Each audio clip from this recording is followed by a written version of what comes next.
என்னை பின்பற்றி வா. You follow me. என்னை பின்பற்றி. You follow me. ஜபத்தை கேட்கும் எங்கள் தேவா, கிருபை பெரிதல்லோ. நான் உங்களுக்காய் வாசிக்கின்றேன். அவர்கள் எருசலேமுக்கு சமீபமாய் சேர்ந்து ஒலிவ மலைக்கு அருகான பெத்பகேவுக்கு வந்தபோது இயேசுவானவர் சீஷரில் 2 பேரை நோக்கி, உங்களுக்கு எதிரே இருக்கிற கிராமத்துக்கு போங்கள். போன உடனே அங்கே ஒரு கழுதையும் அதனோடு ஒரு குட்டியையும் கட்டியிருக்க காண்பீர்கள். அவைகளை அவிழ்த்து என்னிடத்தில் கொண்டு வாருங்கள். ஒருவன் உங்களுக்கு ஏதாகிலும் சொன்னால், இவைகள் ஆண்டவருக்கு வேண்டும் என்று சொல்லுங்கள், உடனே அவைகளை அனுப்பிவிடுவான் என்று சொல்லி அவர்களை அனுப்பினார்.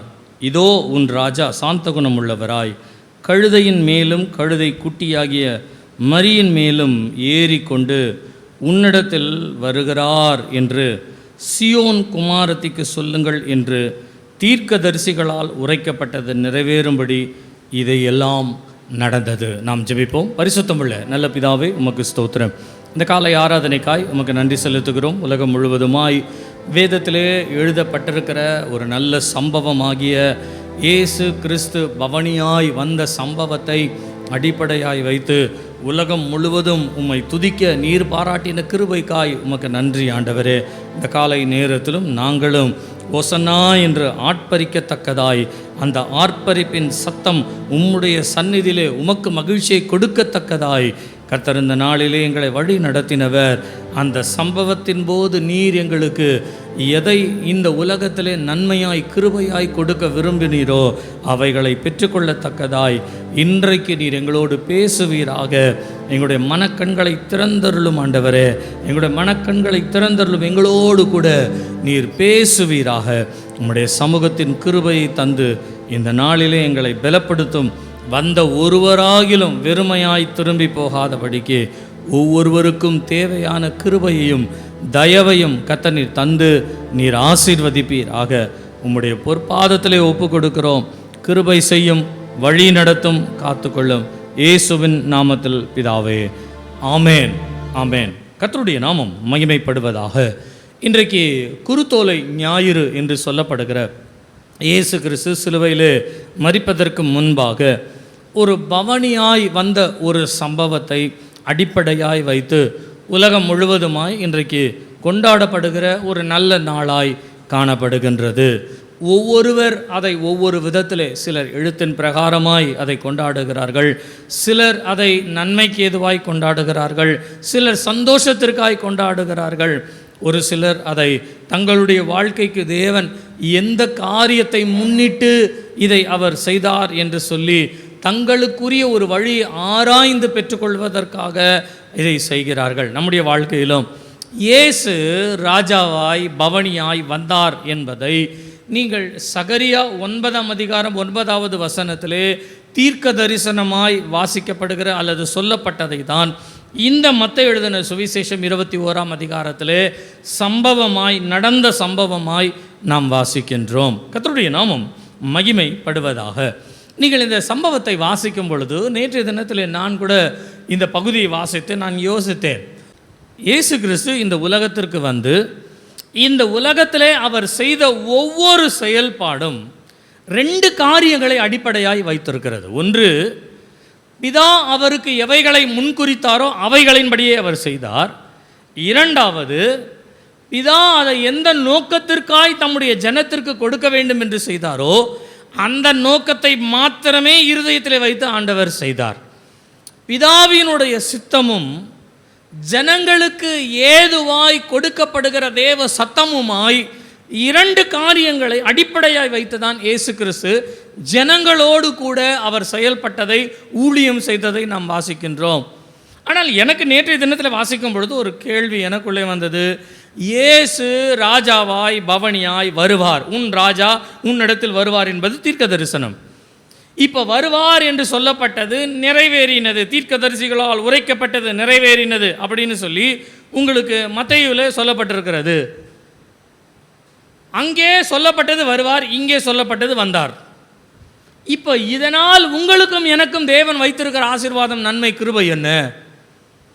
இவர் ராஜாவாய் வருவதற்கு நாம் எல்லாரும் அவரை ராஜாவாய் அங்கீகரித்து ஏற்றுக்கொண்டு தேவனை புகழுகிற புகழ்ச்சிக்கு தேவன் நமக்காய் அதற்குள்ளே வைத்திருக்கிற கிருபை என்ன என்பதை குறித்து நான் யோசித்து பார்த்தேன். என்னுடைய மனதிலே ஆண்டவர் ஒரே ஒரு வார்த்தை தான், சகரியா 9:9 சொல்லப்பட்டதை என் மனதிலே அடிக்கடியாய் அதை கொண்டு வந்தார். நான் அதை இரவு வாசிக்கும் பொழுதும் இன்றைக்கு காலையிலே நான் எடுத்து அதை திரும்பவும் வாசிக்கும் பொழுதும் என் மனதிலே அதிகமாய் கொண்டு வந்த ஒரு வார்த்தை, உன்னுடைய ராஜா உன்னிடத்தில் வருகிறார், உன்னுடைய ராஜா உன்னிடத்தில் வருகிறார். அல்லேலூயா, அல்லேலூயா. இந்த உலகத்திலே நான் சொல்லுகிறேனே, எத்தனையோ உறவுகள் நமக்கு இருக்கிறது, எத்தனையோ உறவுகளை சார்ந்து சூழ்ந்து தான் நாம் வாழுகிறோம். ஆனால் சில காலகட்டங்கள் வரும் பொழுது சில உறவுகள் சில இடங்கள் வரையிலும் நிற்க முடியுமே ஒழிய அதற்கு மேல் அந்த உறவுகள் வர முடியவில்லை. ஒருவேளை நான் சொல்லுகிறேன், உலக பிரகாரமாய் சொல்ல போனால் ஒரு சில உறவுகள் தங்களை காத்து கொள்வதற்காய் நம்மை விட்டு அவர்கள் வழியிலே போவதும் உண்டு.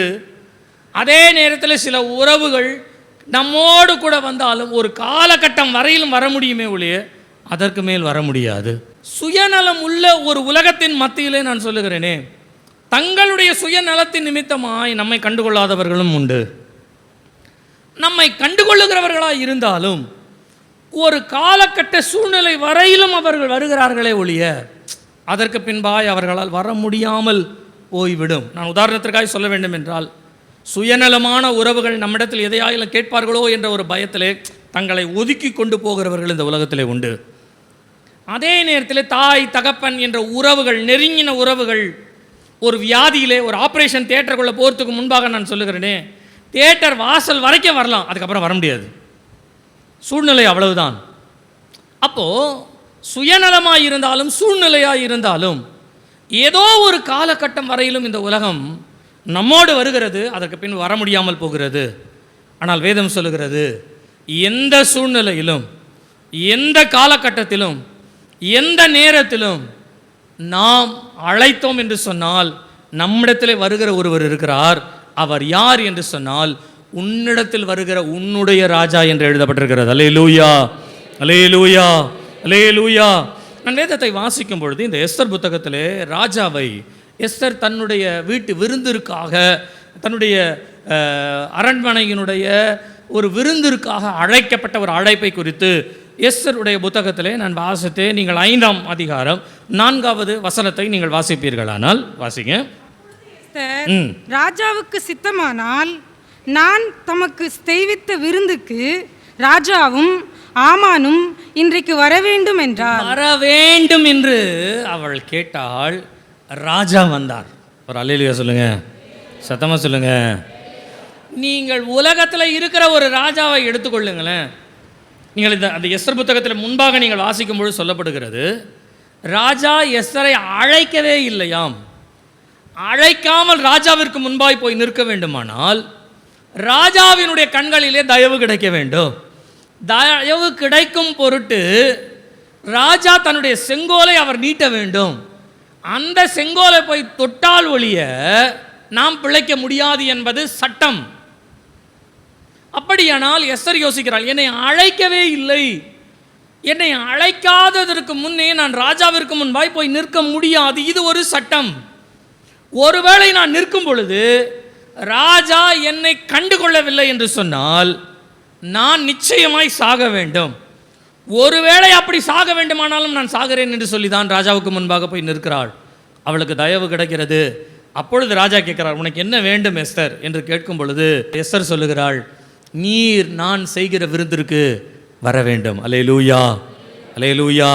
நல்லா கவனிங்க, நல்லா கவனிங்க. நான் எஸ்தர் புத்தகத்தை எடுக்கும்போது அடிக்கடி நான் சொல்லியிருக்கிறேன், ஆமான் ஒரு காரியத்தை ராஜாவினிடத்தில் கேட்கும் பொழுது, யூதரை கொலை செய்ய வேண்டும் என்று ஆமான் ராஜாவினிடத்தில் கேட்கும் பொழுது ராஜாவிற்கு சில தந்திரமான ஆலோசனைகளை சொல்லிட்டு சொல்றாரு, நீர் ஒருவேளை இந்த ஜனங்களை அழிப்பதற்கு நீர் உண்மையாகவே ஒரு அதிகாரத்தை கொடுப்பீரானால் உம்முடைய கஜானாவிற்கு நான் பொற்காசுகளை வெள்ளிக்காசுகளை கொடுக்கிறேன் என்று சொல்லுகிறார். நீங்க வாசித்து பாருங்க.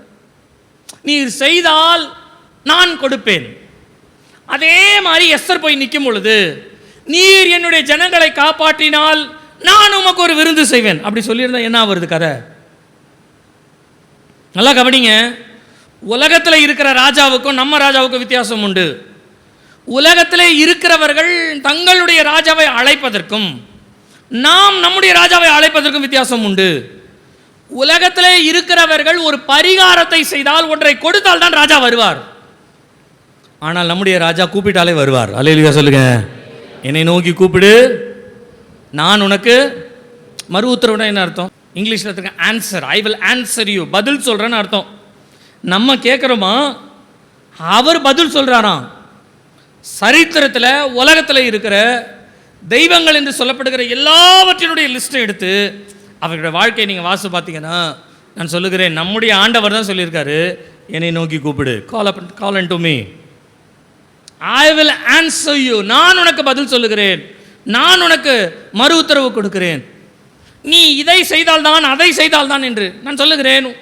அப்போ நம்ம காணிக்கை கொடுக்குறோம், தசம பாகம் கொடுக்குறோம், பழைய ஏற்பாட்டில் பலிகளை செலுத்தினார்கள், ஆண்டவருக்கு ஆலயத்தை கட்டினார்கள், இதையெல்லாம் செய்தார்களே, செய்த பிறகு கர்த்தர் வந்தார் என்று எழுதியிருக்கிறதே என்று நீங்கள் கேட்டால் நான் தைரியமாய் சொல்லுவேன், நம்முடைய ஆண்டவர் எந்த இடத்திலும் நீ எனக்கு பலிபீடம் கட்ட வேண்டும் என்று நோவாவுக்கோ ஆபிரகாமுக்கோ அவர் சொல்லவில்லை. அவர்களே கட்டினார்கள், அவர்களே தொழுக ஆரம்பித்தார்கள். அந்த ஆரம்பித்ததை தேவன் சந்தோஷப்பட்டு ஏற்றுக்கொண்டார். ஏற்றுக்கொண்டதை நீங்க இன்னும் கொஞ்சம் ஒழுங்கா செய்யுங்கப்பான்னு மோசையின் மூலமாய் நமக்கு சொன்னார். அவ்வளவுதான். ஆலயத்தை கட்டு என்று வேதத்திலே எந்த மனுஷனிடத்திலே ஆண்டவர் கேட்டார் என்று வாசித்து பாருங்கள். எனக்கு தெரிந்து வேதத்தில் யாருக்கிட்டையும் கேட்கல. ஒருவேளை இந்த காலத்தில் நிறைய பேர்கிட்ட ஆலயத்தை கட்டுன்னு கேட்கிறாருன்னு சொன்னா அந்த ஆண்டவர் தான் இந்த ஆண்டவரான்னு எனக்கு தெரியாது. தாவீது கர்த்தருக்கு ஒரு ஆலயத்தை கட்ட வேண்டும் என்று விரும்பினான். நோவா அல்லது ஆதாம் காலத்திலிருந்து எடுத்துக்கொள்ளலாமே, ஆதாமா இருந்தாலும் நோவாவா இருந்தாலும் ஆபிரகாமா இருந்தாலும் எந்த இடத்திலும் ஆண்டவர் நீ எனக்கு உன்னுடைய மகனை கொடு என்று கேட்டாரே ஒழிய எனக்கு ஒரு பலிபீடம் கட்டு என்பதை ஆரம்பிக்கவே இல்லை ஆண்டவர். அப்படியானால் மனிதர்கள், நம்முடைய முற்பிதாக்கள் தேவன் மேல் வைத்திருந்த ஒரு அன்பை, சந்தோஷத்தை, ஒரு கணத்தை நான் எப்படி ஆண்டவருக்கு செலுத்த முடியும் என்று தங்களுக்குள்ளே ஆராய்ந்து தேடி ஆராய்ச்சி செய்து அதை தேவனுக்கு செலுத்தும் பொழுது தேவன் அவர்கள் கட்டின பலிபீடத்திலே சந்தோஷமாக இருந்தாரோ இல்லையோ அதை கட்ட வேண்டும் என்ற இருதயத்தை அவர் அங்கீகரித்தார். அல்லேலூயா, அல்லேலூயா, அல்லேலூயா.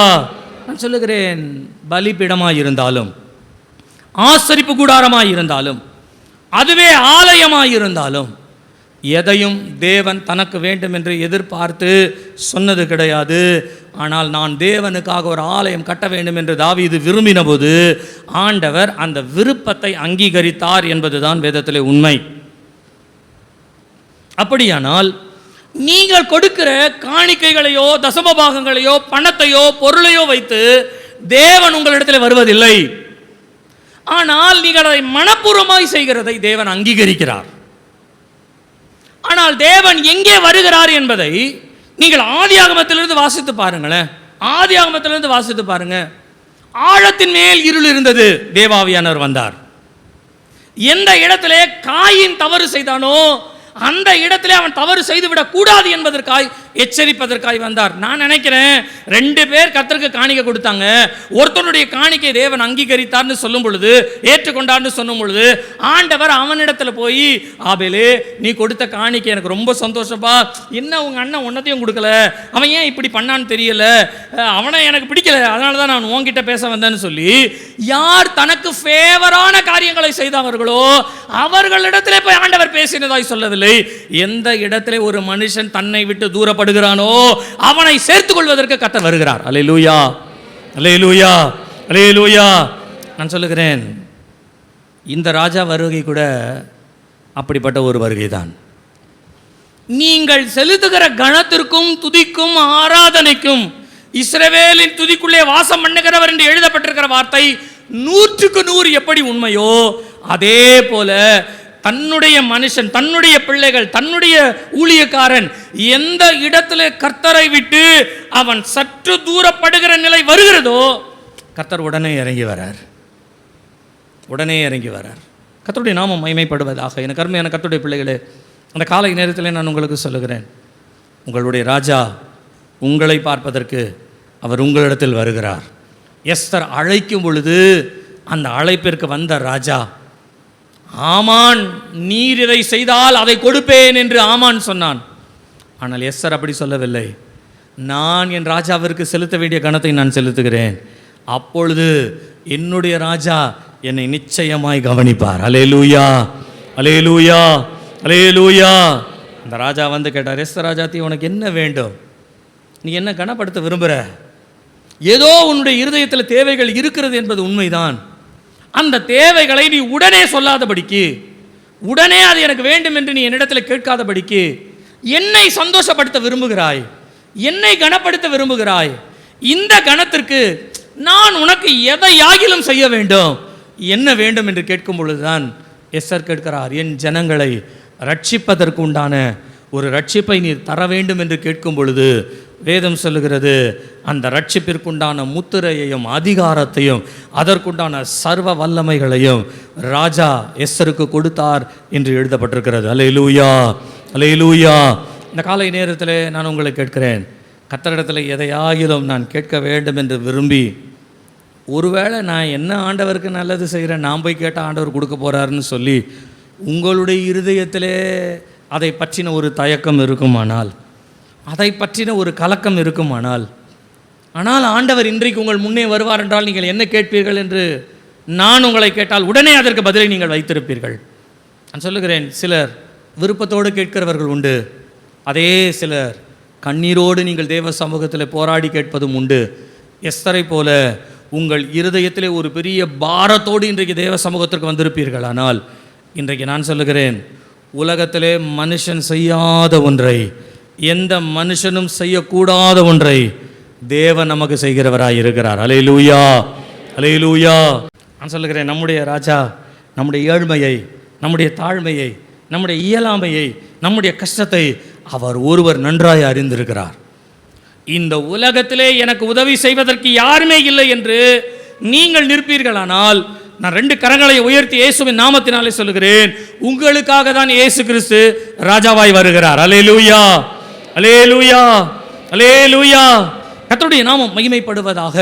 நான் சொல்லுகிறேன், ராஜாவாய் வந்தவர் என்று சொன்னால் தீர்க்க தரிசனங்கள் அவரை பற்றி சொல்லுகிறது என்றாலும், சில நேரங்களிலே சிலர் இயேசுவை பார்க்கும் பொழுது இந்த தீர்க்க தரிசனத்தினுடைய நிறைவேறுதலாய் பார்ப்பதில்லை, ஏதோ தங்களுடைய வாழ்க்கையில் அவரை சாதாரணமாகவே பார்த்தபடியினாலே தான் இயேசுவை, இயேசு கிறிஸ்துவினிடத்திலே இருந்த அந்த ரட்சிப்பையும் கனத்தையும் அவர்களால் பெற்றுக்கொள்ள முடியாமல் போயிற்று. நான் உதாரணத்திற்காக சொல்லுகிறேனே, நீங்கள் மத்தேயு எழுதின சுவிசேஷம் 2ஆம் அதிகாரம் முதல் வசனத்தை 2 வசனங்களை நீங்கள் வாசிப்பீர்களானால், சாஸ்திரிகள் என்று சொல்லப்படுகிற ஞானிகள் இயேசுவினுடைய பிறப்பை அவர்கள் அறிந்து இயேசுவை தேடி வருகிறார்கள்.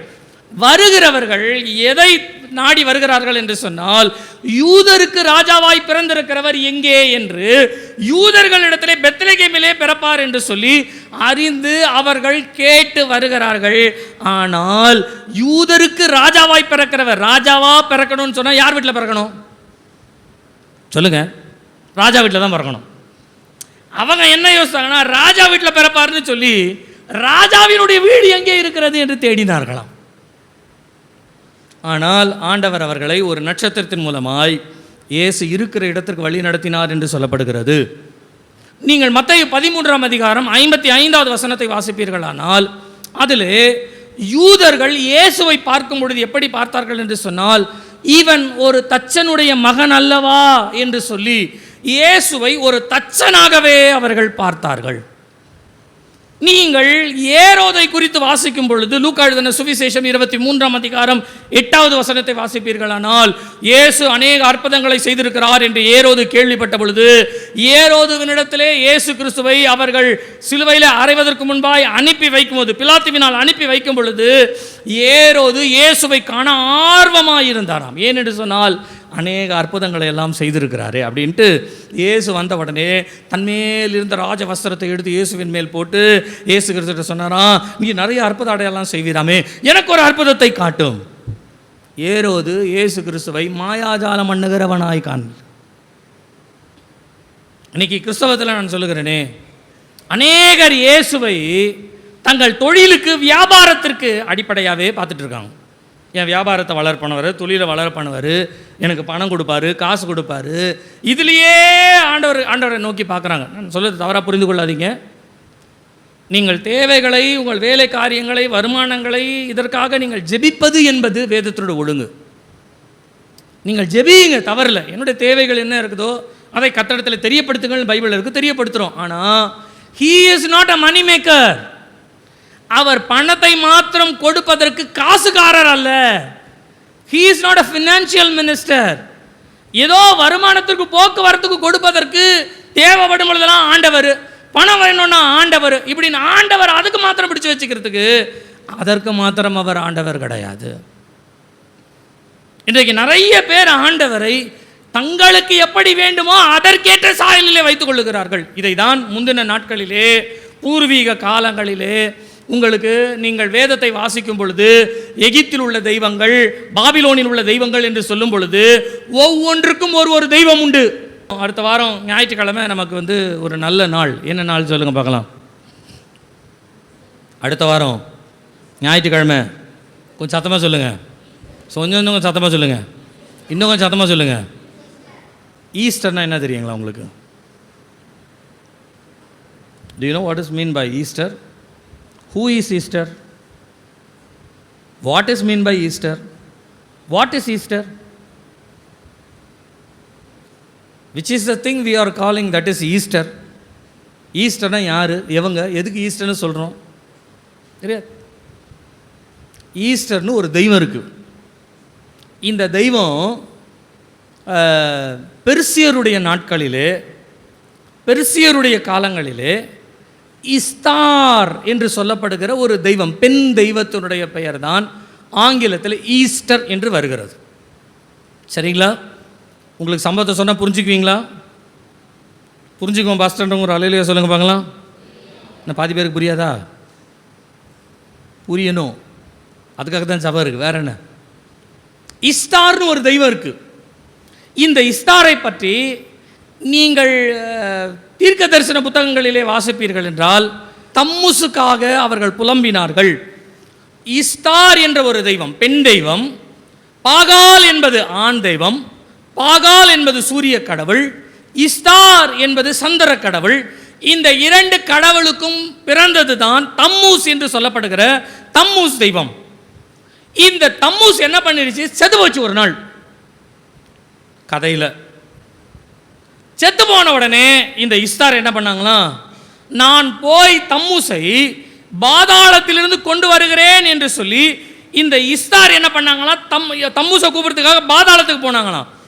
இந்த பாதாளத்துக்கு போகிறதுக்காக இஸ்தார் என்ன பண்ணாங்களாம், ஒரு கோழி குஞ்சு அல்லது ஒரு பறவைகளுடைய முட்டையிலிருந்து எப்படி ஒரு கோழி குஞ்சு வருகிறதோ, பறவைகள் வருகிறதோ, அதே போல ஒரு முட்டை வடிவத்திலே எனக்கு ஒரு அறையை நீங்கள் ஏற்படுத்துங்கள், இதற்குள்ளே நான் போய் படுத்துக் கொள்ளுகிறேன், நான் போய் தம்மூசை அழைத்து கொண்டு இந்த முட்டையை உடைத்து கொண்டு நான் வருவேன் என்று சொல்லி ஒரு முட்டையை செஞ்சு அந்த முட்டைக்குள்ளே அந்த அம்மா போயிட்டாங்க.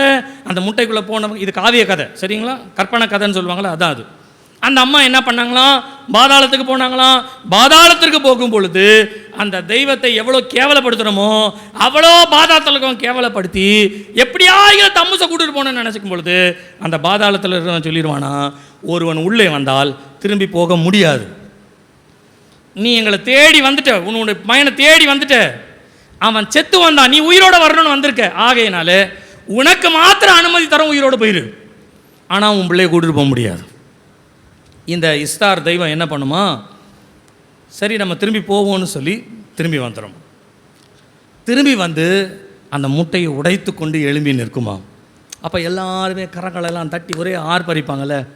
அப்போ அந்த இஸ்தார் தெய்வம் சொல்லுமா, தம்மூஸ் வர முடியாது, ஏனென்றால் தம்மூசனுடைய நிலை மாறிற்று, அவனை அழைத்து வர முடியாது, பாதாளத்திற்குள்ளே போய் வந்தேன் அல்லவா, நானே உங்களுக்கு ரட்சிப்பை கொடுப்பேன் என்று சொல்லி தன்னை தெய்வமாய் மாற்றிக்கொண்ட தெய்வத்தினுடைய பெயர் தான் இஸ்தார். அதை தான் இங்கிலீஷில் ஈஸ்டர் என்று சொல்லுகிறோம். அந்த தெய்வத்துடைய படத்தை காமிச்சேன்னா நீங்களாம் வாந்தி எடுத்துருவீங்க. அதனால் அதுக்குள்ளே நான் போகல, சரிங்களா? அதை பார்க்கவே உங்களுக்கு அருவருப்பு தான் நான் சொல்லுவேன், அருவருப்பாக இருக்கும். அந்த மாதிரி ஒரு அருவருப்பான ஒரு தெய்வம் அது, சரிங்களா? இப்போ நம்ம விஷயத்துக்கு வருவோமே. ஈஸ்டர்ன்ற வார்த்தை எப்படி வந்ததுன்னா, இஸ்தார் தெய்வத்தினுடைய பேர் தான் ஈஸ்டர். இந்த ஈஸ்டருக்கு முன்னால் 40 நாள் விரதம் அப்படின்னு ஒன்று வந்து லெந்து நாட்கள் வருது. அது எப்படி வந்தது? நீங்கள் பைபிளில் இயேசு கிறிஸ்து சிலுவையில் போகிறதுக்கு முன்னால் 40 நாள் உபவாசம் இருந்தார், எங்கேயாவது பைபிள் இருக்கா? அப்புறம் எப்படி வந்தது சொல்லுங்கள்? எப்படி வந்தது தெரியாது. எல்லாரும் இருக்கிறாங்க, நாங்களும் இருக்கிறோம். ஒரு முறை நான் உங்களுக்கு ஒரு உதாரணம் சொல்லியிருப்பேன், ஞாபகம் இருக்கும்னு நினைக்கிறேன். நாங்களாம் ஃப்ரெண்ட்ஸுங்களாம் சேர்ந்து ஒரு முறை ஸ்கூலில் டூருக்கு கூட்டிகிட்டு போனாங்க. டூருக்கு எல்லோரும் போகணும். நாங்கள் போகும்பொழுது அந்த ஏதோ ஒரு சில மணி மண்டபம்லாம் சுற்றி வருவோம் இல்லைங்களா? அப்படி சுற்றி வரும்பொழுது என் கூட இருந்த ஒருத்தர் ரொம்ப என்ன சொல்கிறது, வேடிக்கையானவன், ஏதாயிலும் ஒன்று பண்ணிகிட்டே இருப்பான். அங்கே ஒரு மணி ஒன்று வச்சுதான், பெல் மாதிரி ஒன்று, அந்த காலத்து உடைய மணி. அது பார்வையிடுறதுக்கு. அதை பார்த்துட்டு நான் ஒன்று பண்ணுறேன், என் பின்னால் வர நீங்கள் 4 பேர் அதேமாதிரி பண்ண சரியா அப்படின்னா. சரின்னு அப்படியே போனவன் அந்த மணிக்கிட்ட நின்று கும்பிட்டு அப்படின்னு போனான். அது வரைக்கும் யாரும் அப்படி செய்யலை. அவன் போன உடனே ஒரு 4 பேர் அதேமாரி என் ஃப்ரெண்ட்ஸுங்களும் போனானுங்க. போயிட்டு அந்த மூலையில் நின்று அதை பாறேன் அப்படின்னா வரவெல்லாம் கும்பிட்றான்.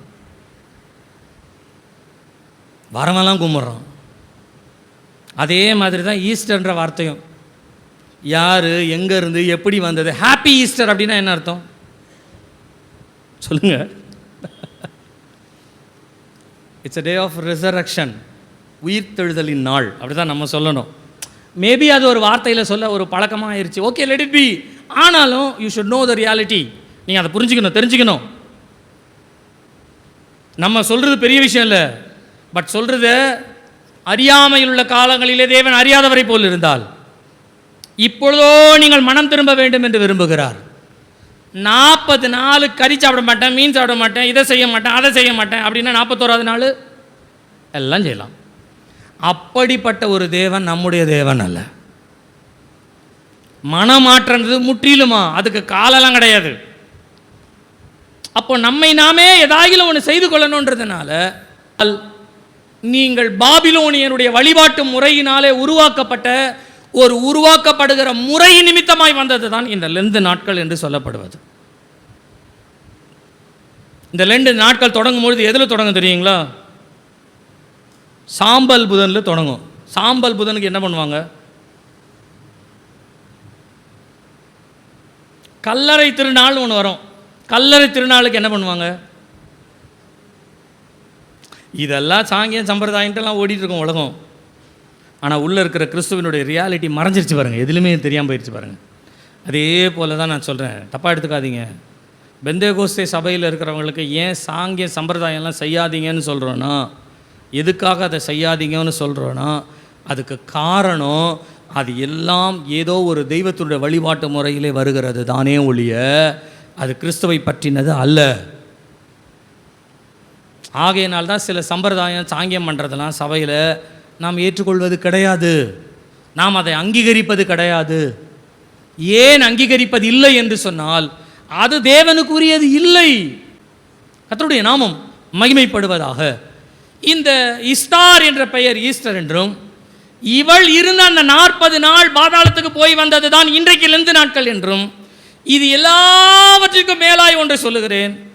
ஈஸ்டர்னு சொன்னாலே நீங்கள் கேக் ஷாப்லாம் போனீங்கன்னா ஈஸ்டர் எக் அப்படின்னு சொல்லுவாங்களே, ஈஸ்டர் முட்டைன்னு சொல்லுவாங்க. இங்கே உங்களுக்கு தெரியுதா என்னன்னு தெரியல, சென்னையிலாம் நிறைய இருக்கும். நீங்கள் ஈஸ்டர் அன்னைக்கு டிவியில் நியூஸ் பாருங்களேன், சர்ச்சில் எல்லாருக்குமே ஒரு முட்டையை கிஃப்டாக கொடுக்குறாங்க. கேக் மாதிரியே செய்து, கேக் அது உள்ள க்ரீம்லாம் வச்சு ஒரு எக் மாதிரி செய்திருப்பாங்க.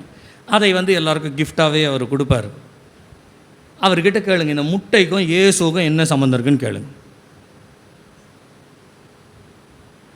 நீங்கள் வேதத்தில் நான் சொல்கிறேனே உங்களுக்கு, நீங்கள் மார்க் எழுதுகிற சுவிசேஷம் 16ஆம் அதிகாரத்தில் 23வது வசனத்தை வாசி பாருங்க. இயேசு உயிர் தெழுந்த உடனே அவர்களுக்கு ஒரு முட்டையை எடுத்துன்னு எழுதியிருக்கோம். வாசிங்க 16:24 வாசிங்க. 14:24 சத்தமாக வாசிங்க, இன்னும் யாரும் வாசிக்கல. அப்பொழுது அவர் அவர்களை நோக்கி 16:24 மார்க்கு. அப்பொழுது எங்கேருந்து வந்தது? இப்போ அதுக்கு முன்னால் வாசியாச்சுல. அப்படி கிடையாது. 16:24 வசனமே கிடையாது. அதே போல் இயேசு கிறிஸ்துவுக்கும் முட்டைக்கும் சம்பந்தமே கிடையாது. அவர் என்ன உயிர் தெழுந்த உடனே முட்டையை எடுத்து இந்தார்கள் சீஷர்களை முட்டையை சாப்பிடுங்கள், அதுக்கு பதிலாக மீனை சாப்பிட்டா கூட பரவாயில்ல. அவர் மீன் எடுத்து கொடுத்தாருன்னு பைபிள் இருக்கா? உயிர் தெழுதல் அப்போ நாங்கள் மீன் சாப்பிட்றோம், இயேசு கிறிஸ்து கொடுத்தாரு, பேசிக்கோங்க, சொல்லிக்கோங்க, சாப்பிடுங்க. நான் கேட்குறேன், முட்டைக்கும் இயேசுக்கும் என்ன சம்மந்தம்?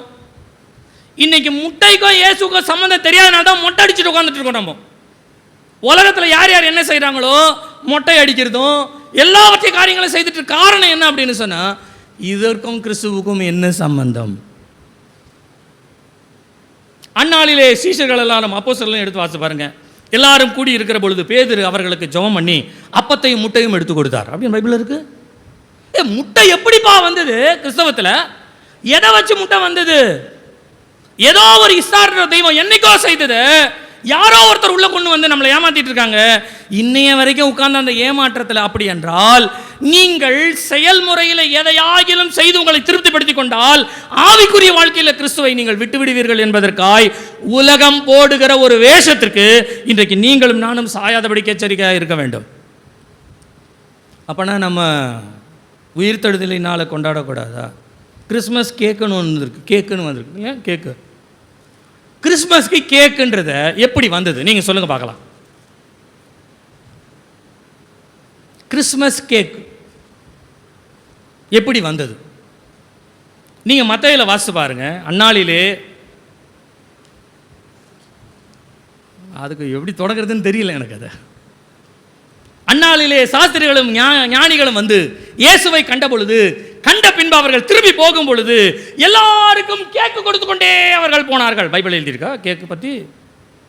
எனக்கு தெரிஞ்சு ஒரே ஒரு கேக்கு தான் அங்கே இருந்திருக்கும்.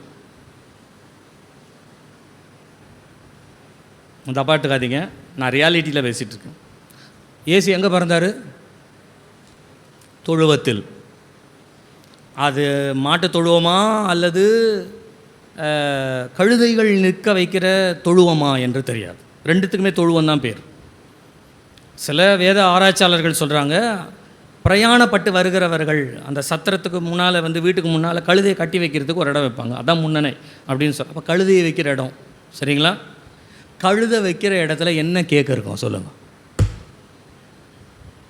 அது போடுற சாணம் தான் கேட்க மாதிரி இருக்கும், வேறு ஒன்றும் இருக்காது. நீங்கள் சில வழிபாட்டு முறைகள் எல்லாம் இருக்குது பாருங்கள், அதெல்லாம் வந்து உங்களுக்கு ஹிஸ்டாரிக்கலாக நீங்கள் பார்த்தீங்க அப்படின்னு சொன்னால் 10 வருஷம் வரைக்கும் மரியாள் வழிபாடே கிடையாது.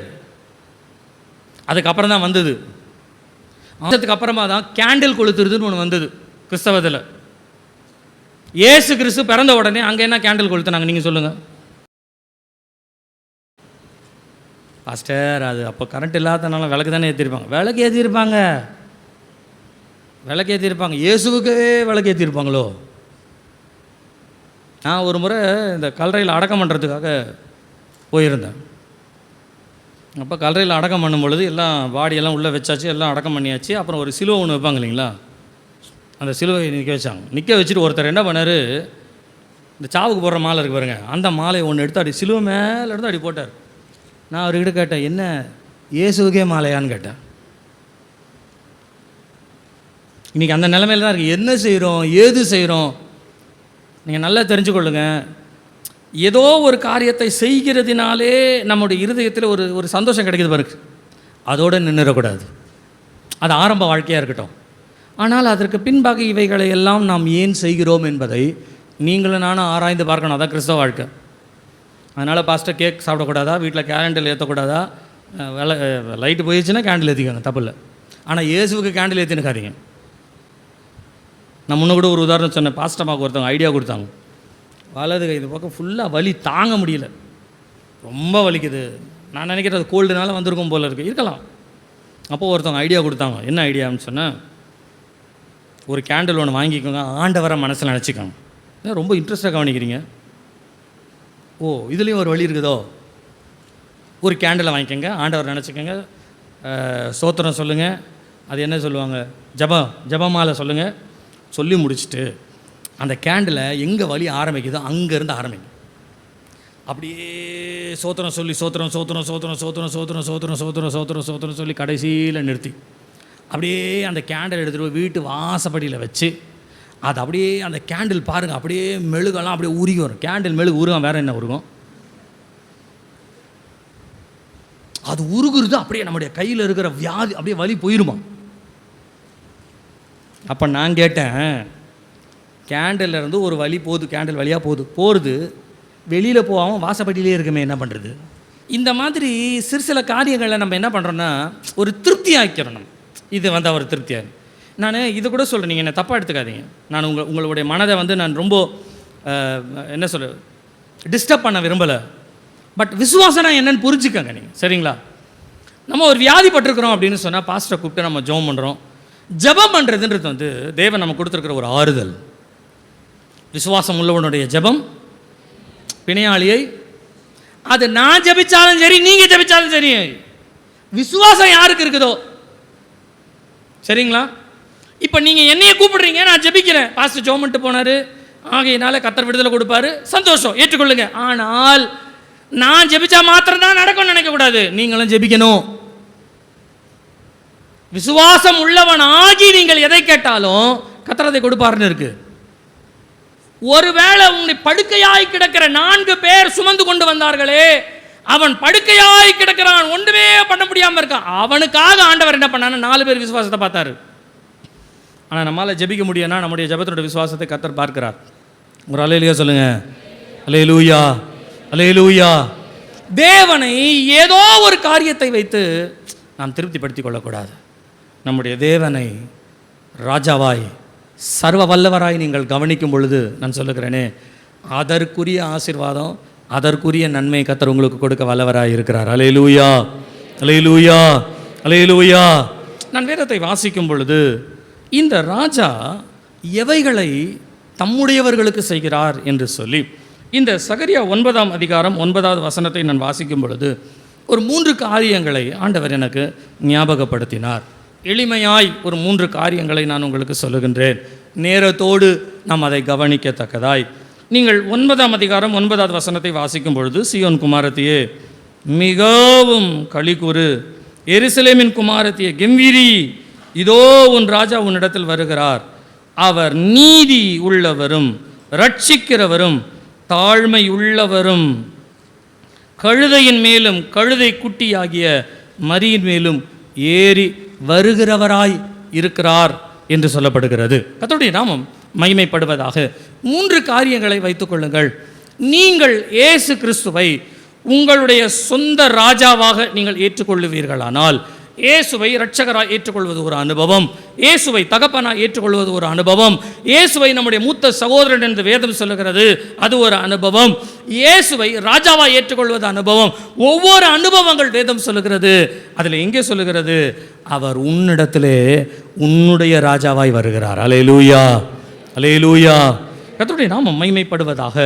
நீங்கள் இதில் வாசிப்பீர்களானால், அவர் நீதி உள்ளவராய் வருகிறார், அவர் ரட்சிக்கும்படியாய் வருகிறார், அது மாத்திரமல்ல அவர் தாழ்மை உள்ளவராய் வருகிறார் என்று சொல்லப்படுகின்றது. Righteous king, redeemer the king and the responsible the king. கர்த்தருடைய நாமம் மகிமைப்படுவதாக. முதலாவது இங்கே சொல்லப்படுகிறது, அவர் நீதி உள்ளவராய் வருகிறார். நான் ஒரு பெரிய செய்தியாக அல்ல, உங்களுக்கு அந்த அந்த அந்த கண்டென்ட்டை மாத்திரம் நான் குறிப்பாய் நான் சொல்லுகிறேன். கவனித்துக் கொள்ளுங்கள். கர்த்தர் நம்மை ஆசீர்வதிப்பாராக, நம்மோடு இருப்பாராக. ஒரு நீதியை நமக்கு கொடுக்கும்படியாய் ராஜா வருகிறார். கர்த்தருடைய நாமம் மகிமைப்படுவதாக. நீங்கள் இந்த நீதி என்ற ஒரு வார்த்தையை குறித்து நீங்கள் வேதத்திலே வாசிக்கும் பொழுது, நான் இன்னைக்கு காலையில் வாசிக்கும் பொழுது எனக்கு கொஞ்சம் வித்தியாசமாக இருந்தது. என்னவென்றால், ஆண்டவர் நீதி செய்கிறார், எல்லாருக்கும் நீதி செய்கிறார். நீங்கள் தானியேலின் புத்தகம் 6ஆம் அதிகாரம் 20 முதல் 22 வரையுள்ள வசனத்தை நீங்கள் வாசித்து பாருங்களேன்.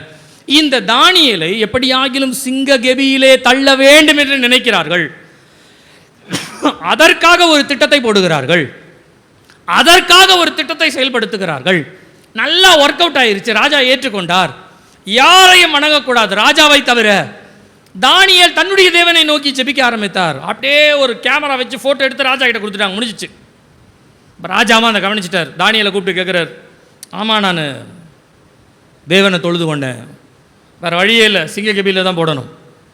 ராஜா இருதையும் துடிக்குது. ஏன் அப்படின்னா தானியேல் நல்லவன், எந்த தீமையும் செய்ய மாட்டார், காப்பாற்றணும்னு நினைக்கிறார், ஆனால் காப்பாற்ற முடியலை. சிங்க கபியில் கொண்டு போய் போடுறாங்க. போட்ட பின்பு ராவெல்லாம் ராஜா விழித்திருந்து அதிகாலையில் எழுந்து சிங்க கபி ஓடுறாரு. ஓடி போயிட்டு அங்கே தானியேல் இடத்துல பேசுகிறாரு. நீங்கள் 20வது வசனத்துலேருந்து வாசிங்கண்ணா, வாசிங்க. ராஜா கெபியின் கிட்ட வந்தபோது துயர சத்தமாய் தானியேலை கூப்பிட்டு, தானியேலே, ஜீவனுள்ள தேவனுடைய தாசனே, நீ இடைவிடாமல் ஆராதிக்கிற உன் தேவன் உன்னை சிங்கங்களுக்கு தப்புவிக்க வல்லவராய் இருந்தாரா என்று தானியேலோடு கேட்கிறாரு. உன்னை விடுவிக்க வல்லவராய் இருந்தாரான்னு கேட்கிறாரு. அதுக்கு தானியேல் என்ன சொல்றாரு? அப்பொழுது தானியேல், ராஜாவே, நீர் என்றும் வாழ்க, வாழ்க, சிங்கங்கள் என்னை சேதப்படுத்தாதபடிக்கு தேவன் தம்முடைய தூதனை அனுப்பி அவைகளின் வாயை கட்டி போட்டார். கவனிங்க, அடுத்த வசனம் வாசிக்கிறதுக்கு முன்னால நடுவில் ஒரு காரியத்தை சொல்லுகிறேன். இந்த தானியேல் தேவனுடைய நீதியை பெற்று கொண்டதற்கு ஒரு நல்ல வார்த்தை தானியேல் சொல்லுகிறார். It's true that God had bound all the mouth of the lions. எல்லா சிங்கங்களுடைய வாயையும் ஆண்டவர் கட்டி போட்டார் என்பது உண்மைதான். ஆனால் ஏன் கட்டி போட்டார் தெரியுங்களா? தானியேலை காப்பாற்றணுன்ற ஒரு நோக்கம் ஆண்டவருக்கு இருக்கிறது. அந்த நோக்கத்தினுடைய அடிப்படைக்கு தானியேல் ஒரு வார்த்தை சொல்றாரு. என்ன சொல்றாருன்னா, அடுத்த வசனம் வாசிங்க. அவருக்கு முன்பாக, அது என்னவென்றால் அவருக்கு முன்பாக நான் குற்றமற்றவனாய் காணப்பட்டேன். தானியேல் சொல்றாரு, ஆண்டவர் சிங்கத்தினுடைய வாயை கட்டி போட்டார். ஏன் கட்டி போட்டார் தெரியுமா? அந்த ஆண்டவருக்கு முன்பாக குற்றமற்றவனாய் இருந்தேன். அது மாத்திரம் இல்ல, அடுத்த வார்த்தை ரொம்ப இம்பார்ட்டன்ட். ராஜாவாகிய உமக்கு முன்பும் நான் நீதிகேடு செய்ததில்லை. கவனிங்க, நிறைய பேர் தங்களுடைய வாழ்க்கையில் ஆண்டவரிடத்துல நீதிக்கு ஜெபிக்கிறாங்க. ஆனால் அந்த நீதி கிடைக்காத காரணம் என்ன அப்படின்னு சொன்னா, அவர்கள் தேவனுக்கு முன்பாக நீதி உள்ளவர்களாய் வாழுகிறவர்களாய் இருக்கிறார்கள். ஆனால் மனுஷர்களுக்கு முன்பாய் தேவன் எதிர்பார்க்கிற ஒரு நீதி இல்லை. கவனிங்க, என் மனசில் ஆண்டவர் பேசுனதை நான் சொல்கிறேன், நீங்கள் என்ன தப்பாக எடுத்துக்காதீங்க. என் மனசில் பேசணும். நம்முடைய தேவன் நீதி உள்ள நியாயாதிபதி. நீங்கள் உங்களை தாழ்த்தி தேவனிடத்தில் ஒப்பு கொடுத்து கேட்டிங்கன்னா இறங்கிடுவார். எந்த சத்துரு அதனை தூக்கி போட்டு மேய்ச்சிடுவார். ஆனால் அந்த தாழ்மை உங்ககிட்ட இல்லைன்னு வச்சுக்கோங்களேன்.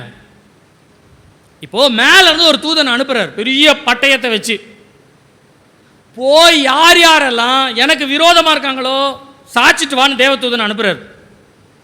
அப்படி அனுப்பும் பொழுது பழைய ஏற்பாட்டு காலத்தில் ஆண்டவர் ஒன்று செய்தாராம். என்ன செய்தார் தெரியுங்களா? சங்கார தூதனை அனுப்பி சங்காரம் பண்ணும் பொழுது எந்தெந்த இஸ்ரவேலர் இருக்காங்களோ அவங்க வீட்டில் மாத்திரம் ரத்தத்தை அடையாளமாக பூசுங்கன்னு சொன்னார். ஒருவேளை இந்த ரத்தத்தை பூசாதீங்க, அப்படியே விடுங்கன்னு சொல்லி அமைதியாக விட்டு நீ சங்கார தூதனை மாத்திரம் அனுப்பியிருந்தா என்ன நடந்திருக்கும் தெரியுங்களா? இஸ்ரவேலரையும் சேர்த்து விழுத்திட்டு வந்திருப்போம். அதை போல் நல்லா தெரிஞ்சுக்கொள்ளுங்க, நாம் தேவனுக்கு முன்பாகவும் மனுஷனுக்கு முன்பாய் நீதி உள்ளவர்களாக இருப்போமே ஆகில் தேவ நீதி நமக்கு நிச்சயம். ஆமேன்னு சொல்லுங்க, சத்தமாக சொல்லுங்க. நாமும் நீதி இல்லாதவர்களாக ரெண்டு கெட்ட வார்த்தையை பொசக்குன்னு விட்டுட்டு அப்புறம் ஆண்டவர்கிட்ட வந்து, ஆண்டவரே அவன் இவ்வளவு எல்லாம் பேசினானே, ஏன்னா அங்கேருந்து மேலேருந்து ஆண்டவர் என்ன பண்ணார், தூதனை கூடவா கீழே போய் அவன் கெட்ட வார்த்தை பேசுகிறானு எல்லாம் நாக்கையும் அறுத்து போட்டு வா அப்படின்னு சொன்னால் முதல்ல எங்கே வருவான் தெரியுங்களா? நம்ம தானே தொடங்கணும். நம்ம நாக்கை அறுத்துட்டு தான் அடுத்த நாக்குக்கு போவோம். பரவாயில்லையா? இப்போ சொல்லுங்கள், யார் யாருக்கெல்லாம் நீதி வேணும்? நாக்கு போயிடும் இல்லை? தன் நாவை அடக்காதவன் மதில் இடிந்த பட்டணத்தை போல் இருப்பான், பைபிளில் இருக்கு. தன் மனதை அடக்காதவன், நாவை அடக்கணும், மனதை அடக்கணும். தேவனுக்கு முன்பாய் நீங்கள் நீதி கேட்கிறீர்களானால் உங்கள் இருதயம் உங்கள் மனது தேவனுக்கு முன்பாய் தாழ்மையாக இருக்குமானால் 100% உங்களுக்கு சக்ஸஸ். ஆனால் நீங்கள் தாழ்மையை விட்டுட்டு கொஞ்சம் தேவ நீதியை விட்டுட்டு மனுஷனுக்கு முன்பாக, மனுஷன் தானே, அவன் அந்நியன் தானே, அவனுக்கு தேவனுக்கு தெரியாதுல்ல, தேவன் அவன் கழுத்தை அறுத்துருவார் அப்படின்னு சொன்னால் முதல் நம்ம கழுத்தை அறுத்துட்டு தான் அங்கே போய் அறுப்பார்.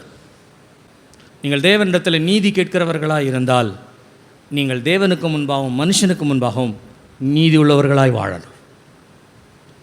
நீதி உள்ளவர்களாய் நீங்கள் வாழும் பொழுது எந்த வாயை கட்டணமோ, எந்த சிங்கத்தை அடக்கணுமோ, எந்த மனிதர்களை வீழ்த்தணுமோ தேவன் அதை வீழ்த்துவார். அல்லேலூயா சொல்லுங்க. அல்லேலூயா, அல்லேலூயா.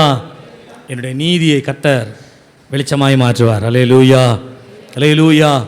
காலை நேரத்தில் சொல்லுகிறேன், உங்களுடைய வாழ்க்கையில் மனிதர்கள் அநீதி செய்கிறவர்களாய் நம்மை சுற்றிலும் இருப்பார்களே, ஆனால் நீங்கள் ஒன்றே ஒன்று கேளுங்க, ஆண்டவரே என்னை நீதி உள்ளவனாய் மாற்று, என்னை நீதிக்குரியவனாய் மாற்றுங்க. ஒரு நாள் கர்த்தர் இறங்கும் பொழுது நம்மிடத்தில் இருக்கிற நீதி அவருக்கு மகிழ்ச்சியாக இருக்கும். நம் சத்துருவனிடத்தில் இருக்கிற அநீதி அவர் வீழ்த்துவதற்கு ஒரு ஜெயமாய் மாறும். அல்லேலூயா. நீங்கள் எந்த இடத்துல உங்களையும் உங்களுடைய ஆவி ஆத்மா சரீரத்தை தேவனுக்குள்ளே அடக்குகிறீர்களோ, நான் சொல்லுகிறேன், உங்களுக்கு முன்பாய் அடங்கும். தேவன் மற்றவைகளை அடக்க வல்லவராய் இருக்கிறார். அல்லேலூயா, அல்லேலூயா. இந்த காலை நேரத்தில் கர்த்தர் நமக்கு நீதி செய்கிறவராய் இருக்கிறார். இரண்டாவதாக, நீங்கள் இந்த சகரியா 9ஆம் அதிகாரம் 9வது வசனத்திலே வாசிக்கும் பொழுது அவர் ரட்சிக்கிறவரும் என்று சொல்லப்படுகிறது. இதோ உன் ராஜா உன்னிடத்தில் வருகிறார், அவர் ரட்சிக்கிறவருமாய் என்று சொல்லப்படுகிறது. லூக்கா எழுதின சுவிசேஷம் 9ஆம் அதிகாரம் 56வது வசனத்தை நீங்கள் வாசிப்பீர்களானால், ஆண்டவர் நான் அழிப்பதற்காய் வரவில்லை, ரட்சிப்பதற்காகவே வந்தேன் என்று அந்த இடத்திலே சொல்லுகிறார். லூக்கா 9ஆம் அதிகாரம் 56 வாசிங்க.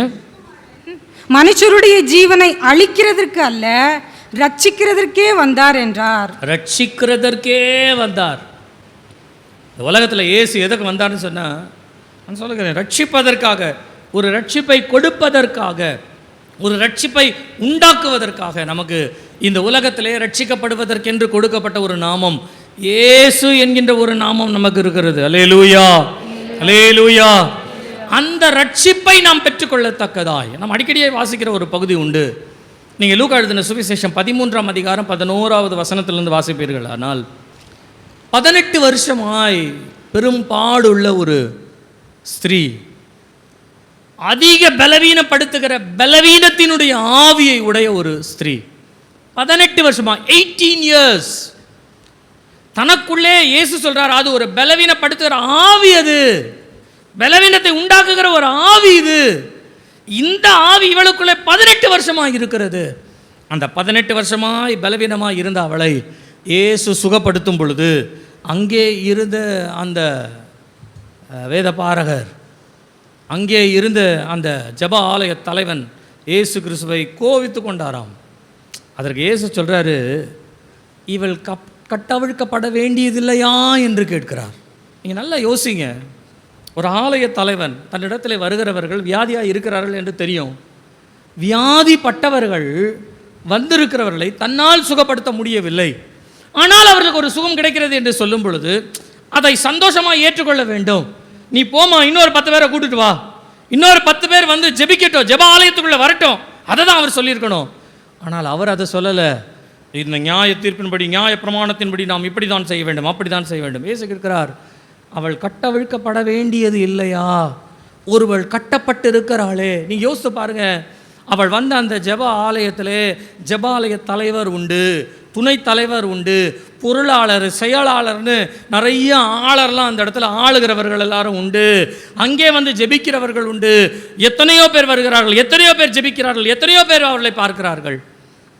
ஆனால் அவர்கள் யாரும் கவனிக்காத ஒன்றை இயேசு கவனித்தார். அதான் உன்னிடத்தில் வருகிறார், உன்னிடத்தில் வருகிறார். யாருமே கவனிக்க, யாருமே அதை ஒன்றும் செய்ய முடியாத ஒன்று. ஆனால் இயேசுவுக்கு தெரியும் அவருடைய வேதனை. 18 வருஷமாக இருந்த அந்த பலவீனப்படுத்துகிற ஆவியிலிருந்து கர்த்தர் அவளை விடுதலை ஆக்கினார். அல்லேலூயா, அல்லேலூயா. நான் கூட சொல்கிறேன், நீங்கள் இந்த ஆலயத்துக்கு வந்து போகிறீங்க, ஒவ்வொரு முறையும் பலவீனமாக வரீங்க, ஒவ்வொரு முறை மன கஷ்டத்தோடு வரீங்க, ஒவ்வொரு முறை சூழ்நிலை மாறி மாறி வரீங்க. ஒவ்வொரு தடையும் வரேன், எனக்காவது ஒரு விடுதலை கிடைக்காதா, ஆண்டவர் ஏதாவது வழி செய்ய மாட்டாரான்னு ஒவ்வொரு முறையும் எங்கிட்டே வரும்.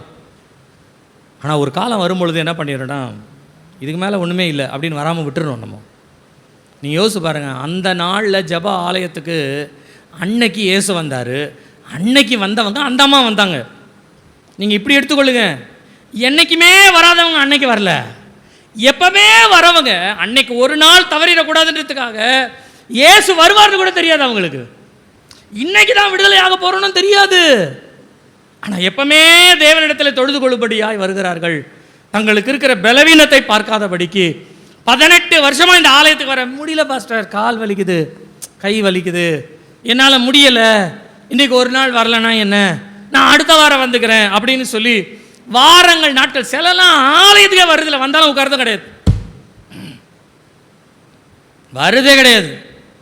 ஞாயிற்றுக்கிழமை தான் 10,000 வேலையை வச்சுக்கிட்டு வருது. வார நாட்களில் ஏன் வார நாட்களில் போங்களேன், போக முடியாதா? ஞாயிற்றுக்கிழமை தான் கரெக்டாக, ஞாயிற்றுக்கிழமை தான் போகணும், ஞாயிற்றுக்கிழமை தான் நிற்கணும். அதெல்லாம் வேதனை தெரியுங்களா? இப்போ தெரியாது அந்த வேதனை, இப்போ புரியாது அந்த வேதனை. தேவ சமூகத்தை ஒருத்தர் விடுறாங்கன்னு சொன்னால் அந்த மனுஷனுடைய முன்னிலைமையை பார்க்கலாம், அவனுடைய பின்னிலைமை கேடாக இருக்கும்னு இருக்குது பைபிளில். ஆலயத்தை மாத்திரம், தேவ சமூகத்தை மாத்திரம். ஆனால் அதே நேரத்தில் சொல்லுகிறேன், அந்த பாரத்தோடு வாங்க, அந்த அழுகையோடு வாங்க. இன்னைக்கு வந்தேன், 1 வருஷமாக வரேன், 2 வருஷமாக வரேன், 3 வருஷமாக வரேன், 10 வருஷமாக வரேன். நீங்கள் எத்தனை வருஷம் வந்தாலும் உங்களுக்கென்று தேவன் ஒரு நாளை குறித்திருக்கிறார். அந்த நாளிலே உங்களை எந்த இடத்துலேருந்து கட்ட அவிழ்த்து விடுதலை ஆக்கணுமோ கர்த்தர் விடுதலை ஆக்கிடுவார். அல்லேலூயா சொல்லுங்க, அல்லேலூயா, அல்லேலூயா. நல்ல கரங்களை உயர்த்தி ஒரு அல்லேலூயா சொல்லுங்க. நான் சொல்கிறேன், விடுதலை ஆவீங்க ஒரு நாள். இதே ஆலயத்தில் நீங்கள் எங்கே உட்கார்ந்துருக்கிறீங்களோ அதே இடத்திற்கு நான் சொல்கிறேன், நீங்கள் முன்னால் வந்து நின்று ஆசீர்வாதத்தை வாங்கிட்டு போகிறதில்ல, நீங்கள் எந்த இடத்துல மூலையில் உட்காந்துருக்கீங்களோ அந்த இடத்துக்கு இயேசு கடந்து வருவார். அல்லேலூயா, அல்லேலூயா. உங்களை தேவன் கட்ட அவிழ்க்கும்படியாய் ராஜா உன்னிடத்தில் வருகிறார். அல்லேலூயா, அல்லேலூயா.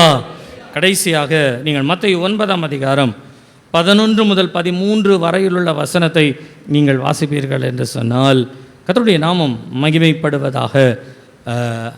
3ஆவதாக இங்கே சொல்லப்பட்ட ஒரு காரியம், தாழ்மை உள்ளவராய். நான் யோசித்தேன், இயேசு தாழ்மை உள்ளவராய் வருகிற காரணம் என்ன? தாழ்மைன்னு ஏன் அந்த வார்த்தை இங்கே சொல்லப்படுகிறது? நீங்கள் மத்தேயுல வாசிங்கன்னா சாந்த குணம் உள்ளவராயின்னு இருக்கு, அப்படி எடுத்துக்கோமே. இங்கே தாழ்மைன்னு இருக்குது பழைய ஏற்பாட்டில். புதிய ஏற்பாட்டில் சாந்த குணம் உள்ளவராய் நம்ம இடத்துல வராரா? அப்படின்னா என்ன அர்த்தம்? இப்போது ஒரு உதாரணத்தை வச்சுக்கோங்களேன், ஒரு உதாரணத்துக்கு யாராவது ஒரு உதாரணத்தை வச்சுக்கோங்க. இந்த பாஸ்டமா வந்து எப்பவுமே சண்டை போட்டுட்டு இருப்பாங்க, எப்பவுமே மடமடன்னு பேசுவாங்க அப்படின்ற மாதிரி இருக்குன்னு வச்சுக்கோங்களேன். இப்போ நான் யாராவது ஒருத்தர்கிட்ட சொல்கிறேன், இந்த பாஸ்டம்மா கிட்டே போய் ஒரு வார்த்தை சொல்லுங்கள் அப்படின்னும் போது ஒரு வார்த்தை யூஸ் பண்ணுவேன். என்ன தெரியுங்களா? கொஞ்சம் கவனமாக அவங்ககிட்ட அப்படி சொல்லுவேன். அப்படின்னா அது கவனமான என்ன அர்த்தம்? இப்போ இதை அப்படியே நம்மளை எடுத்துக்கோங்களேன். இயேசு வராரு, வரும்பொழுது அவர் எப்படி சாந்த குணமுள்ளவராக வர்றாருன்னா அப்போ நம்முடைய ஐடென்டிட்டி என்ன? நல்லா கவனிங்க. நாம் குறைவுள்ளவர்கள் என்பதை அவர் அறிவார், அந்த குறைவிலே நம்மை நிறைவாக்குகிற குணத்தோடு வருகிறார். ஆமென் சொல்லுங்க. அல்லேலூயா, அல்லேலூயா. நான் வந்து கோபமே படமாட்டேன்னு யாரும் சொல்ல முடியாது, சரிங்களா? நம்மக்கிட்ட சில மறைந்திருக்கிற குணங்கள்லாம் இருக்குது. யாரை எப்படி பேசினா காயப்படுவாங்க நமக்கு தெரியும். யாரை எப்படி நம்ம வந்து கவனித்தோன்னு சொன்னால் அவங்க மனசில் நல்லா வேதனைப்படுவாங்க அப்படின்றதுலாம் நமக்கு தெரியும். எதை வந்து கருக்குன்னு பேசுனா, நறுக்குன்னு பேசுனா, ஒருக்குன்னு பேசுனா அது வந்து புரியுன்றது நமக்கு தெரியும். அந்த மாதிரி குணம் நமக்கு இருக்குதுன்னு ஆண்டவருக்கு தெரியும். ஆனால் அந்த குணத்தை மாற்றுறதுக்கு அவர் சாந்த குணம் உள்ளவராய் வருகிறார். ஒரு வேளை அவரும் கொஞ்சம் நின்னார்னு வச்சுக்கோங்களேன், நம்ம கதை கந்தலாயிரும். இரக்கமுள்ளவர்கள் சொல்லுங்க, இரக்கமுள்ளவர்கள் பாக்கியவான்கள், அவர்கள் மலை பிரசங்கம். ஆனால் சிலுவையில் போகிறதுக்கு முன்னால் இயேசு கிறிஸ்து பண்ண வேலை என்ன தெரியுங்களா? இறக்கம் பெருத்துக்கப்பா, இறக்கம் வச்சுக்கோ, இறக்கமாயிருன்னு சொல்லி பார்த்தார், கேட்கல. இந்த இறக்க குணத்தை சிலுவையில் நம்ம மறிச்சா தான் கொண்டு வர முடியும்னு தீர்மானம் பண்ணி அவர் சிலுவையில் போகிறதுக்கு முன்னால் கடைசியாக நம்மளை விசிட் பண்ணிட்டு போகிறார். எப்படி தெரியுங்களா? சாந்த குணம் உள்ளவராய். சில நேரங்களில் பிள்ளைகள் தவறான வழிகளை அவர்கள் தேர்ந்தெடுக்கும் பொழுது சொல்லிக்கிட்டே இருப்பாங்க. கடைசியாக சொல்லுவாங்க ஒரு வார்த்தை, கடைசியாக பாரு இதுக்கப்புறம் நான் சொல்ல முடியாது, கடைசியாக அவங்ககிட்ட அதில் எவ்வளோ பொறுமையாக பேசுவாங்க தெரியுங்களா? அதே கேரக்டர் இங்கே கொண்டு வாங்க. தேவன் நம்மை அறிந்தவராய், அவர் தம்மையே சாந்த குணம் உள்ளவராய். நீங்கள் மத்தேயு 11ஆம் அதிகாரத்தில் 29வது வசனத்தை நீங்கள் வாசிப்பீர்களானால் இயேசு கிறிஸ்துவை பற்றி ஒரு வார்த்தை சொல்லப்பட்டிருக்கு. நான் சாந்தமும் மனத்தாழ்மையுமாய். இயேசு கிறிஸ்து சொல்கிறாரு, என்னைய பற்றி நீங்கள் தெரிஞ்சுக்கிட்டேன்னா நான் உங்களுக்கு சொல்கிறேன், நான் மனத்தாழ்மை உள்ளவன், என்னிடத்திலே நீங்கள் கற்றுக்கொள்ளுங்கள் என்று சொல்லுகிறார். நீங்கள் கற்றுக்கொள்வது ரொம்ப லகுவாக இருக்கும், ரொம்ப ஈஸியாக இருக்கும்.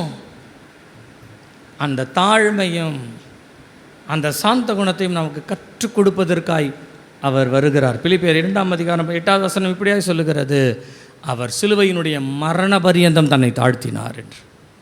இந்த காலை நேரத்தில் கர்த்தர் நம்மோடு கூட பேசுவாராக. நம்முடைய ராஜா நம்மிடத்தில் வருகிறார்.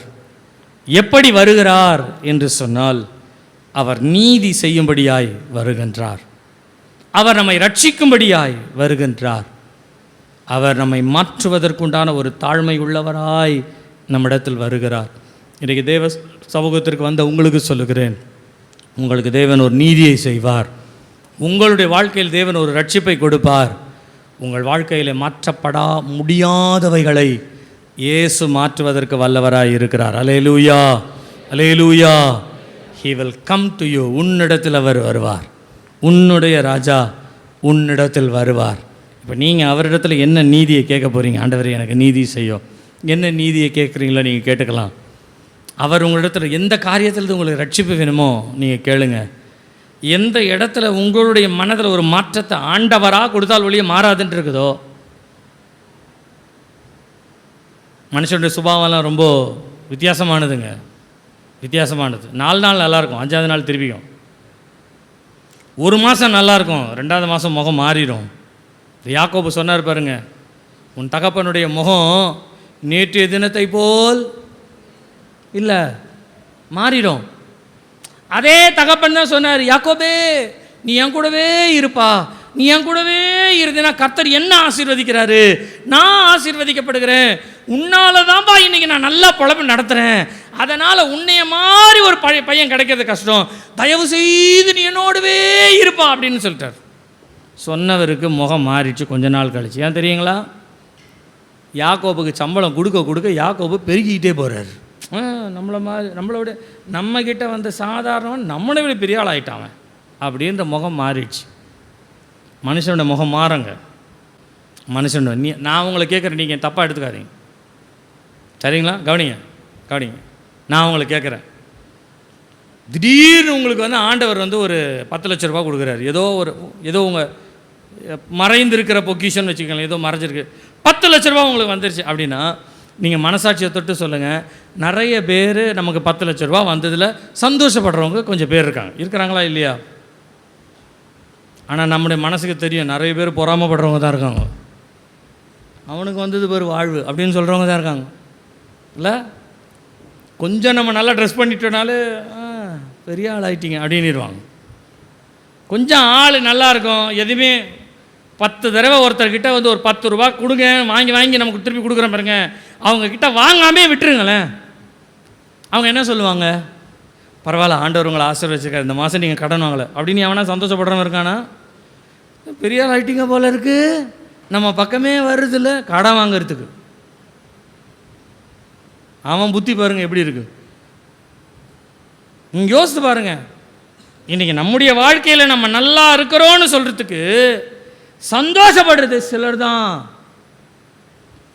ஆனால் வைத்தறிச்சல் படுறது நிறைய பேர் இருக்கிறாங்க. ஆனாலும் ஆண்டவருக்கு முன்பாய் சொல்லுகிறேன், நம்முடைய தேவன் நம்மை ரட்சிக்க வல்லவர். அல்லேலூயா, அல்லேலூயா. எந்த இடத்துல நம்ம வந்து வெட்கப்பட்டோமோ அதே இடத்துல கர்த்தர் நம்மை சாட்சியாய் மாற்றுவார். அல்லேலூயா. நீங்கள் நினைக்கிறீங்களா நீங்கள் கைவிடப்பட்ட நிலைமையில் இருக்கீங்கன்னு? நீங்கள் நினைக்கிறீங்களா உங்களுக்கு எதிர்காலம் இல்லைன்னு? நீங்கள் நினைக்கிறீங்களா இதுக்கப்புறம் நம்ம என்ன பண்ண போகிறோம், நமக்கு என்ன இருக்குது? இன்றைக்கி ஆண்டவர் சொல்கிறார், இதுக்கப்புறம் தான் உனக்கு நல்லதே இருக்குது, கவலைப்படாது. ஏன் அப்படின்னா இதுக்கப்புறம் தான் நீ எடுக்க வேண்டிய முடிவை சரியாக எடுக்கணும். தேவ சமூகத்தில் நீ தேவ சமூகத்தில் சரியாக முடிவெடுத்து பாருங்களேன். தேவன் உங்களுக்கு சரியான காரியத்தை ஏற்ற சமயத்தில் செய்வார். அல்லேலூயா, அல்லேலூயா, அல்லேலூயா. நம்ம எல்லோரும் எழுந்து நிற்போமா? எல்லோரும் எழுந்து நிற்போமா? Price the Lord. இன்றைக்கு ராஜா நம்மிடத்தில் வருகிறார். ராஜா நம்மிடத்தில் வருகிறார். நீதி உள்ளவர்களாய் வருகிறார். உங்களுக்கு நீதி செய்யும்படியாய் வருகிறார். உங்களுக்கு நியாயம் செய்யும்படியாய் வருகிறார். உங்களை தன்னிடத்திலே சேர்த்து கொள்ளும்படியாய், ரட்சிக்கும்படியாய் வருகிறார். ரட்சிப்பை கொடுக்கிறவர் அவர். அந்த ராஜா வருகிறார். எத்தனை பேர் விசுவாசிக்கிறீங்க? ஆண்டவர் வருகிறார். இன்னைக்கு வந்திருக்காரு. போகும்போது உங்கள் வீட்டுக்கு கூட்டிட்டு போங்க. எத்தனை பேர் கூட்டிட்டு போவீங்க? அப்படியே அந்த சகைவை பார்த்து, சகைவே அப்படின்னு கூப்பிட்டார் இல்லைங்களா? அதே மாதிரி உங்களை பார்த்து உங்கள் பெயர் சொல்லி ஆண்டவர் கூப்பிட்டு சொல்கிறார், நான் உன் வீட்டிற்கு வருகிறேன். இன்றைக்கு நான் உன்னுடைய வீட்டிற்கு வருகிறேன். உன்னோடு நான் தங்க போகிறேன். உங்களுக்கு எத்தனை பேருக்கு சந்தோஷமாக இருக்குது? நான் சொல்ல, ஏசப்பா வீட்டுக்கு வந்தால் போதுங்க. அப்படியே அலமோதிட்டு கடந்துதான் படகு. அப்படி கால் எடுத்து வச்ச உடனே எல்லாம் அமைதியாகிடுச்சான். கடலே அமைதியாயிடுச்சு. அது மாதிரி ஏசப்பா உங்கள் வீட்டுக்கு வர போகிறாரு இன்னைக்கு. யார் யாரெல்லாம் அநீதி பண்ணுறாங்களோ அமைதியாரு அப்படின்னு சொல்ல போகிறாரு. யார் யாரெல்லாம் நமக்கு விரோதமாக நிற்கிறாங்களோ அவர்கள் மத்தியிலே ஒரு ரட்சிப்பை கர்த்தர் நமக்கு தரப்போகிறார். கர்த்தர் இரக்கம் செய்ய போகிறார். கர்த்தர் இரக்கம் செய்ய போகிறார். அப்படியே கண்களை மூடி வலது கரத்தை உயர்த்தி, ராஜா வருகிறார் ஆயத்தமாவோ, ராஜா வருகிறார் ஆயத்தமாவோ, இயேசு வருகிறார் எதிர்கொண்டு செல்லுவோ, இயேசு வருகிறார் எதிர்கொண்டு செல்லுவோ, ராஜா வருகிறார் ஆயத்தமாவோ, ராஜா வருகிறார் ஆயத்தமாவோ, இயேசு வருகிறார் எதிர்கொண்டு செல்லுவோ, இயேசு வருகிறார் எதிர்கொண்டு செல்லுவோ. பள்ளங்களெல்லாம் நிரம்பிட வேண்டும், மலைகள் குன்றுகள் தகர்ந்திட வேண்டும், கோணலானவை நேராகணும், கரடானவை சமமாகணும், கோணலானவை நேராகணும், கரடானவை சமமாகணும், ராஜா வருகிறார் ஆயத்தமாவோ, ராஜா வருகிறார் ஆயத்தமாவோ, இயேசு வருகிறார் எதிர்கொண்டு செல்லுவோ, இயேசு வருகிறார் எதிர்கொண்டு செல்லுவோம், ராஜா வருகிறார் ஆயத்தமாவோ, ராஜா வருகிறார் ஆயத்தமாவோ, இயேசு வருகிறார் எதிர்கொண்டு செல்லுவோ, இயேசு வருகிறார் எதிர்கொண்டு செல்லுவோ.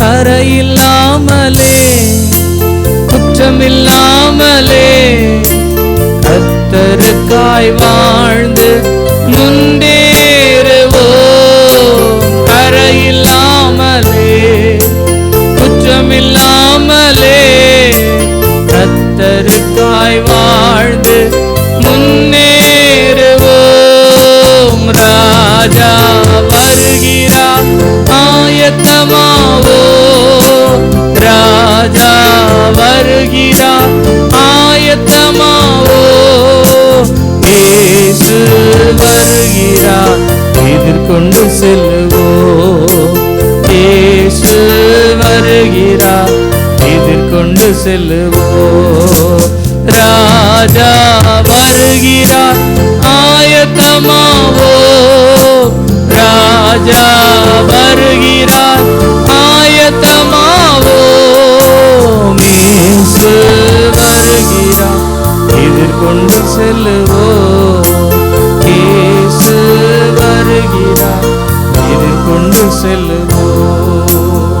ராஜாவே, நீர் எங்கள் உள்ளத்திலே, எங்கள் வீட்டிற்கு நீர் வருவீராக. எங்களுக்குள்ளே வந்து வாசம் பண்ணும். நீதியை செய்கிறவராய் ஆண்டவரே, உம்முடைய நீதி எங்களிலிருந்து வெளிப்படட்டும்.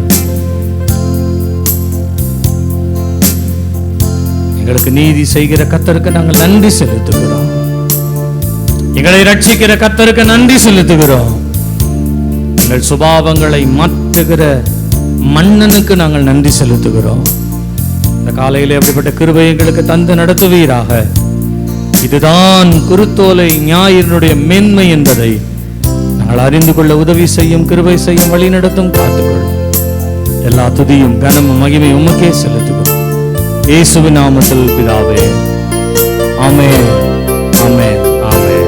என் ஆத்துமாவே கர்த்தரை ஸ்தோத்திரி, என் முழு உள்ளமே அவருடைய பரிசுத்த நாமத்தை ஸ்தோத்திரி. என் ஆத்துமாவே கர்த்தரை ஸ்தோத்திரி. கர்த்தர் செய்த சகல உபகாரங்களையும் மறவாதே.